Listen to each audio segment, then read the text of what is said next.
Oke, Salam. Kembali lagi ketemu dengan kita di acara pemuritan. Kali ini kita sudah sampai di Kisah Para Rasul 9. Saulus menjadi percaya. Ya, materi masih diambil dari Alkitab bergambar anak.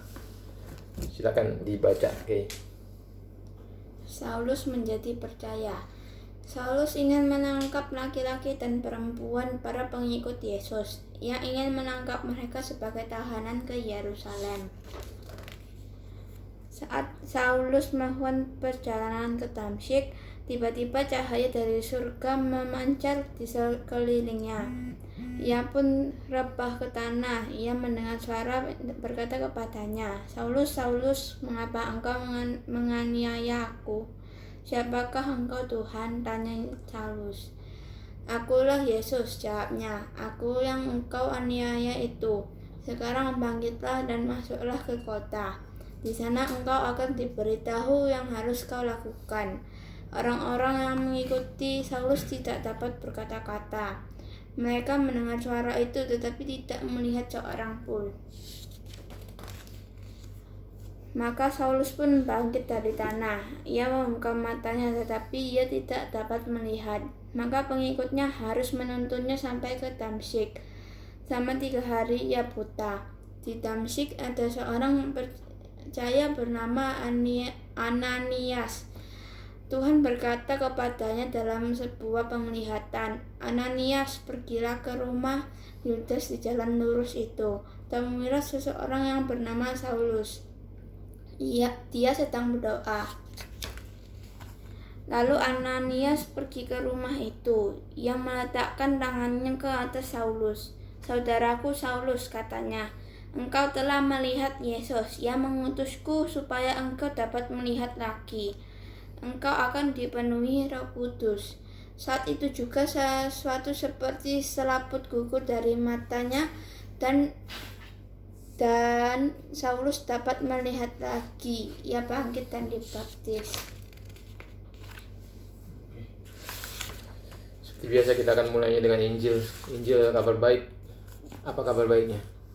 Kabar baiknya adalah Allah turun ke bumi dalam rupa manusia yang bernama Yesus. Dia menjalani semua perintah Bapaknya di perjanjian lama dengan sempurna. Seharusnya kita manusia yang menaati perintah Bapa. Tempat akhirnya ia masuk ke Yerusalem. Ia ditangkap, dihina, dipukul, dan disalibkan. Seharusnya kita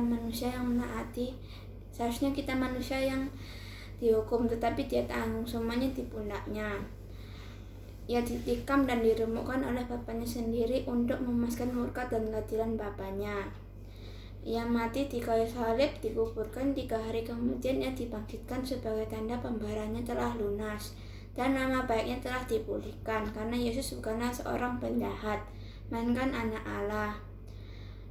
Karena kebangkitan Yesus adalah lambang kemenangan bagi kita orang dosa. Jadi kita orang dosa supaya bertobat dan percaya Injil agar dapat diselamatkan dan dapat masuk ke surga dengan mengandalkan kebenaran Kristus. Perhatikan ya. Ya, ini kita manusia kan gampang lupa, mesti perhatiin. Apalagi akhir-akhir ini Kevin sudah jarang dalam Alkitab karena sibuk tugas sekolah. Jadi setiap kali ada kesempatan mesti diperhatikan benar-benar ya. Ini juga ya. Ini Saulus. Kita akan belajar tentang Saulus sebelum dirubah namanya menjadi Paulus. Tahu Paulus? Jadi Paulus itu dulu namanya sebelum dipercaya dia namanya Saulus. Ya. Paulus ini bisa dibilang tokoh yang hebat lah. Ya, mungkin lebih menonjol dibandingkan ke-12 rasul. Ya. Tapi sekali lagi Bapak ingatkan, gak ada orang hebat di dalam Alkitab. Ya. Yang ada itu Tuhan yang hebat, yang ada di belakang mereka, yang memberikan mereka kasih karunia, yang menganugerahkan mereka, yang memakai mereka dengan luar biasa. Salah satu contohnya Paulus ini, ya. Ini tokoh hebat, dipakai Tuhan dengan luar biasa. Mungkin dia nih mungkin dia satu-satunya tokoh misi yang benar-benar berpengaruh, ya, setelah Yesus. Dia dianggap rasul istimewa karena dia punya tugas memberitakan tentang Tuhan, tentang jalan Tuhan ke luar bangsa Israel, ya. Dia yang dikasih tugas untuk memberitakan Injil ke luar bangsa Israel. Jadi kita hari ini bisa kenal Injil, bisa tahu kekristenan, bisa kenal Tuhan, ya itu semua rencana Tuhan. Tapi Tuhan pakai orang ini, gitu, sampai Injil itu dikenal ke bangsa-bangsa dan diteruskan, ya, oleh misionaris, orang-orang kudus, orang Kristen meneruskan misi dari Yesus ini, misi dari Paulus ini, ya. Tapi dulunya dia ini seorang ini, ya, seorang, kalau zaman sekarang bisa disebut teroris, ya. Kerjaannya tuh membantai, ya. Di Filipi 3 ayat 6 dikatakan tentang kegiatan aku penganiaya jemaat, ya. Tentang kebenaran dalam mentaati hukum Taurat, aku nggak bercacat. Mentaati hukum Taurat, menurut dia ini nggak bercacat, itu nggak bercacat menurut si Paulus, bukan menurut Tuhan, ya. Dalam mentaati hukum Taurat aku tidak bercacat, tapi dia juga seorang penganiaya jemaat, gitu. Kan papi sering ngajarin setelah Yesus dihukum mati, kekristenan dan pengikut Yesus tuh semua dianggap penjahat, ya. Jadi salah satunya yang ngejar-ngejarnya ya Saulus ini. Ada satu pengikut Tuhan yang bernama Stefanus, itu Saulus yang ini, ya, di Kisah Para Rasul 7. Mereka menyeret dia keluar, ayat 58. Mereka menyeret dia keluar kota lalu melemparinya, dan saksi-saksi meletakkan jubah mereka di depan kaki seorang muda yang bernama Saulus. Ini waktu Stefanus dirajam. Setelah itu dia selalu pergi memburu orang Kristen sampai akhirnya waktu berjalan ke Damsyik, itu di Kisah Para Rasul 9, ya, yang kita akan bahas ini. Perjalanan ke Damsyik, ya. Sementara itu kobar-kobar hati Saulus yang mengancam dan membunuh murid-murid Tuhan yang menghadap imam besar dan mendapat surat kuasa dari majelis-majelis Yahudi untuk dibawa kepada majelis-majelis Yahudi di Damsyik, supaya, ya, jika ia menemukan laki-laki atau perempuan yang mengikut jalan Tuhan, ia menangkap mereka dan membawa mereka ke Yerusalem. Jadi dulu kekristenan itu disebut jalan Tuhan. Nah, di perjalanan Damsyik ini Saulus ketemu dengan Tuhan, dihadapkan, bertemu langsung dengan Tuhan Yesus. Saulus ini salah satu tipe contoh dari orang yang diubahkan, ya, dilahirbarukan, ya, berubah. Salah satu contoh paling nyata ini ya Paulus, yang dulunya seorang penganiaya jemaat, teroris, tapi ketemu Tuhan langsung berubah 180 derajat, ya. Papi pernah ajarin tentang ilustrasi ketika misalkan kita ketabrak kereta, ya kan. Misalkan nih Papi mau ke gereja gitu, ya, mau ketemu temen, janji ketemu temen, misalkan di gereja mau ibadah bareng jam 6, ya. Terus tiba-tiba Papi sampai sana jam 7. Terus ditanya, lu kemana ya, kok telat sampai jam 7? Iya, tadi waktu gue jalan naik motor, pas lewat rel kereta gue ditabrak kereta, ceger, ya, keseret.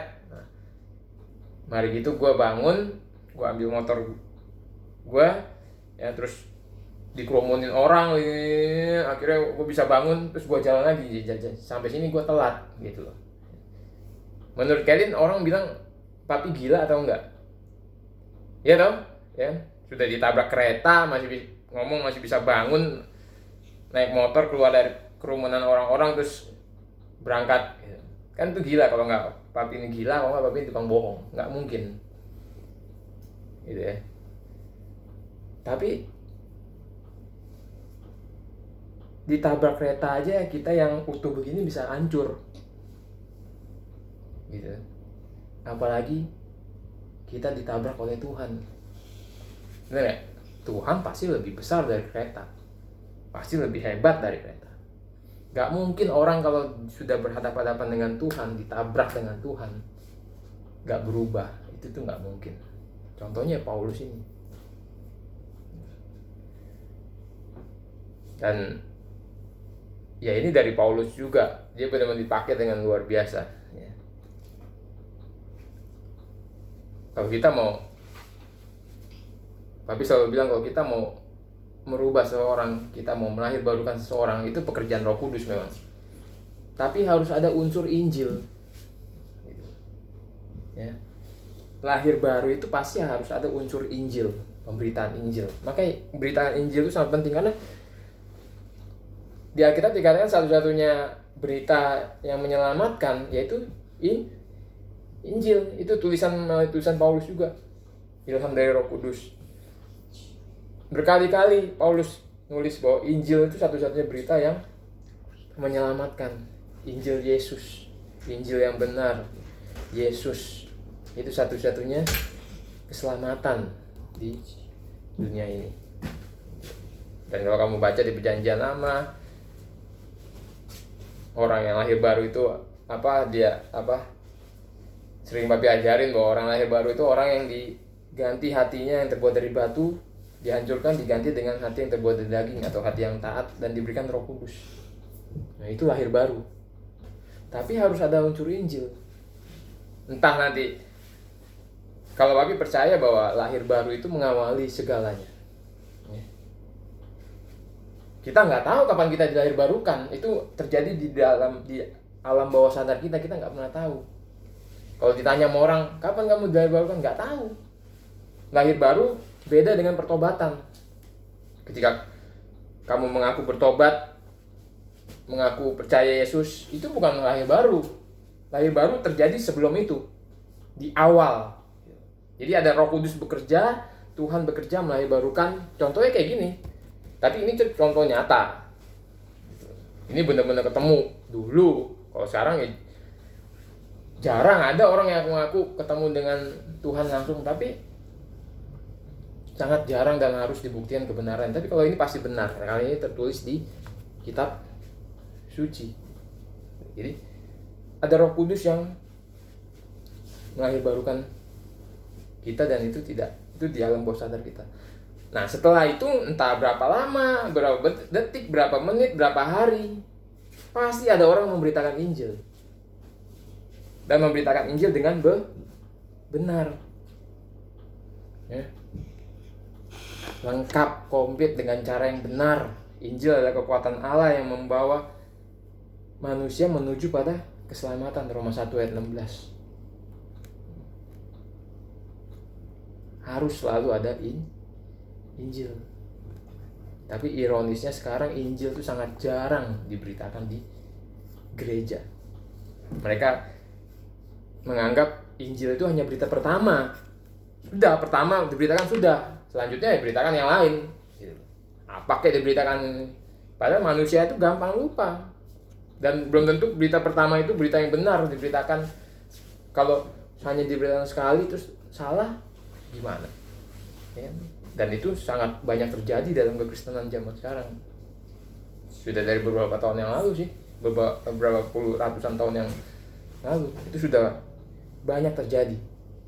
Injil dirubah menjadi pertanyaan, Injil disingkat, direduksi, dipotong-potong, disingkat, dirubah menjadi pertanyaan, dirubah menjadi cara-cara psikologi. mengarahkan seseorang, memanipulasi orang supaya mereka mengakui, membuka hati, menerima Yesus. Itu semua kesalahan, itu semua kekelaman, ya.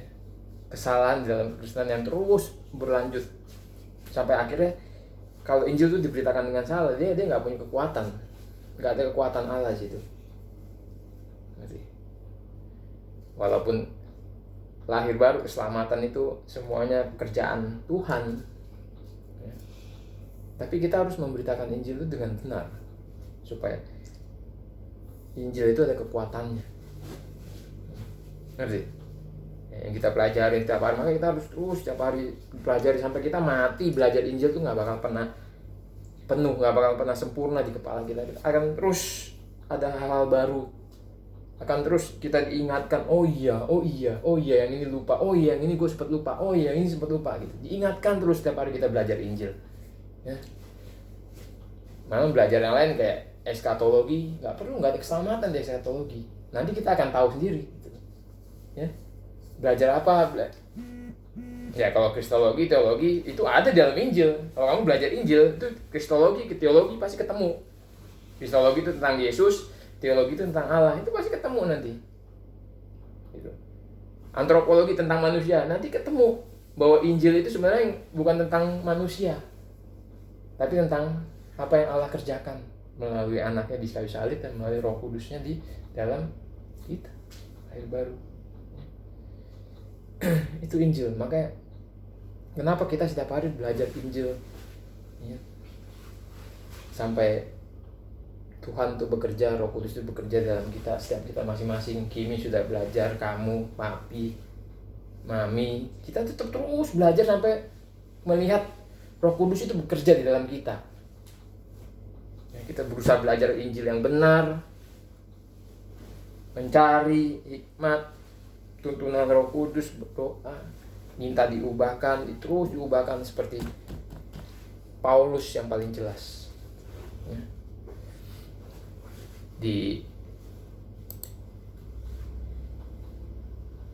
Dulu kenapa Paulus ini bisa dipakai kelihatannya sangat luar biasa? Karena memang sebelumnya dia ini orang pinter, ya. Di Filipi 3 ayat 5 dikatakan tentang kegiatan. Nah, aku disunat hari ke-8 bangsa Israel, dari suku Binyamin, orang Ibrani asli. Tentang pendirian Taurat, hukum Taurat, aku orang Farisi. Orang Farisi ini orang lumayan lah, ahli Taurat dan kayak soge-soge, ya. Tentang kegiatan aku penganiaya jemaat, tentang kebenaran dalam mentaati hukum Taurat, aku tidak bercacat, ya. Tetapi apa yang dahulu merupakan keuntungan bagiku, sekarang kuanggap rugi karena Kristus. Malahan segala sesuatu kuanggap rugi karena pengenalan akan Kristus Yesus, Tuhanku, lebih mulia daripada semuanya. Oleh karena Dialah aku telah melepaskan semuanya itu dan menganggapnya sampah supaya aku memperoleh Kristus. Jadi setelah dia mengenal Injil, semua kehidupan lama dia itu dianggap sampah, kerugian. Jadi kamu ngerti ya? Kamu mau hidup kaya, pinter, ya, masa depan cerah, jabatan tinggi, ya, punya tugas yang penting, punya keinginan, punya rencana-rencana yang hebat. Tapi kalau kamu nggak kenal Tuhan, kamu nggak kenal Yesus, nggak pernah mendengar Injil, semua itu sampah. Semua itu jadi kebodohan. Itu bukan papi yang ngomong, kitab suci yang ngomong. Jadi Paulus ini ya dipakai Tuhan dengan luar biasa. Dan zaman sekarang banyak orang menganggap gini, kalau kita percaya Yesus, kita percaya Injil, kita akan langsung mendapat benefit dari semua itu. Kita akan langsung mendapat keuntungan dari semua itu. Itu salah satu ajaran yang salah. Gak semua orang waktu dia mengenal Injil, waktu dia mengenal Yesus, dia langsung mendapat benefit. Gak. Setiap orang tuh beda-beda kayak. Ada prosesnya sebentar, ada prosesnya lama. Ada yang perubahannya cepat, ada yang perubahannya lama. Kalau kayak Paulus ini memang seketika, tapi benefit dia tuh sebenarnya nggak ada. Kalau bilang nggak ada benefit sama sekali, karena setelah dia menerima Injil, kehidupan dia sangat susah. Dibantah pelayanan 20 ya. Pelayanan kemana-mana sangat susah, dikejar-kejar orang, dirajam batu, dicambuk, menderita, hampir nggak mendapat benefit dari selama hidup dia, dari waktu dia ketika dia menjadi Kristen.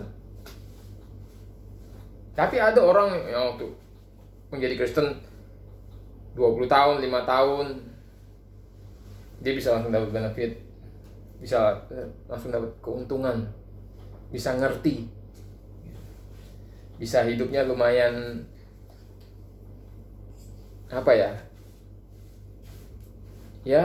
disertai Tuhan. Perubahannya kelihatan, buahnya kelihatan. Tapi nggak semua orang. Jadi kamu jangan kamu pikir kamu menjadi orang Kristen, kamu terima Injil terus langsung kamu diberkati, langsung kamu bisa hidup enak, indah, itu bla bla bla. Enggak. Ya. Benefit setiap orang tuh, proses setiap orang tuh beda-beda. Ya. Bahkan ada yang nggak merasakan benefit sama sekali, hidupnya nggak enak sama sekali, seperti Paulus contohnya. Ada yang 20 tahun, setelah 20 tahun jadi Kristen baru hidupnya rada-rada enak. Ada yang 5 tahun jadi Kristen baru hidupnya rada-rada enak. Tapi ingat, itu bukan tujuan kita, bukan fokus kita. Ya. Sekali lagi, itu kalau kita ngomongin hidup, ngomongin kita, itu egois namanya. Ya. Kekristenan itu kita berbuat segala sesuatu untuk kemuliaan Tuhan. Dan Paulus ini dia menderita untuk kemuliaan Tuhan, untuk Injil, dia selalu bilang gitu ya. Dia selalu bilang menderita untuk Injil. Paulus ini kalau memberitakan tentang dosa, zaman sekarang orang kalau dengan khotbah tentang dosa nggak senang, nggak bisa lama-lama, merasa terhakimi. Tapi Paulus, dia menulis tentang dosa itu sampai 3 pasal. Mungkin dia menulis tentang dosa sampai benar-benar lengkap, sampai 3 pasal. Pertama di surat Roma 1, Roma 2, Roma 3. Itu dia membahas tentang dosa, tentang kejatuhan manusia. Dan obatnya apa? Obatnya ya Yesus itu, Injil itu. Ya. Jadi kalau kamu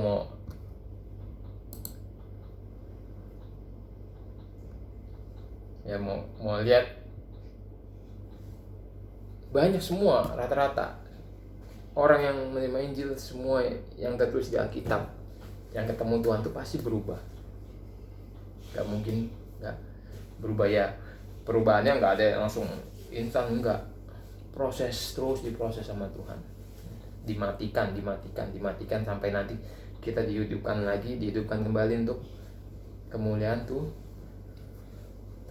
Aku yang tadinya Timotius 1 ayat 13, aku yang tadinya seorang penghujat dan seorang penganiaya dan seorang ganas, tetapi aku telah dikasihaninya karena semuanya itu telah kulakukan tanpa pengetahuan, yaitu di luar iman. Dia itu melakukan itu semua tanpa pengetahuan, di luar iman. Dia nggak tahu kalau itu salah gitu. Malah kasih karunia Tuhan itu telah dikaruniakan dengan limpahnya kepadaku dengan iman dan kasih dalam Kristus Yesus. Perkataan ini benar dan patut diterima sepenuhnya. Kristus Yesus datang ke dunia untuk menyelamatkan orang berdosa, dan di antara mereka akulah yang paling berdosa. Jadi kenapa dia ngomong akulah yang paling berdosa? Orang paling berdosa pun ya, itu bisa diselesaikan di depan salib. Itu bisa diselesaikan oleh Yesus. Itu sudah. Kalau kamu orang pilihan, kamu dipilih untuk diselamatkan, segala dosa-dosa kamu separah apapun itu sudah diselesaikan di kayu salib. Tapi ingat, ini bukan suatu izin untuk malah berbuat dosa, ya, itu kamu menanggapi dengan salah. Ini sudah menit ke-25, ya. Nanti kita di episode selanjutnya kita akan tetap bicara tentang Paulus, ya. Oke, sampai jumpa di video selanjutnya. Tuhan Yesus memberkati.